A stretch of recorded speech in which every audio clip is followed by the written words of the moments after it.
Central reserve police force 21 फरवरी को असम के सुराइजाई stadium में अपनी 87वीं एनिवर्सरी परेड मनाएगी। सेलिब्रेशन के हिस्से के तौर पर 19 फरवरी को एक डीजी की परेड भी होगी। पहली बार सीआरपीएफ नॉर्थ ईस्ट में अपनी एनिवर्सरी परेड मना रहा है, जो इस इलाके के साथ उसके गहरे जुड़ाव और असम में इस्तेहकाम और कौमी सलामती के लिए उसके लगातार कमिटमेंट को दिखाता है। एनिवर्सरी परेड में मरकजी वजीर दाखिला अमित शाह चीफ गेस्ट के तौर पर शामिल होंगे। ये मौका सीआरपीएफ जवानों की खिदमत और कुर्बानी और कौमी सलामती में उनके शराकत का एहतराम करेंगे। दरअसल 1939 में क्राउन रिप्रेजेंटेटिव पुलिस के तौर पर बनी और आज़ादी के बाद 1949 में इसका नाम बदलकर सीआरपीएफ कर दिया गया।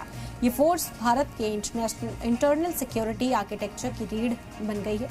1959 में हॉट स्प्रिंग में अपने जवानों की सबसे बड़ी कुर्बानी से लेकर कच्छ के रण में सरदार पोस्ट की बहादुरी से दफ और 1971 की जंग में अपनी किरदार तक सीआरपीएफ ने बहादुरी और खिदमत का एक खास विरासत बनाई है।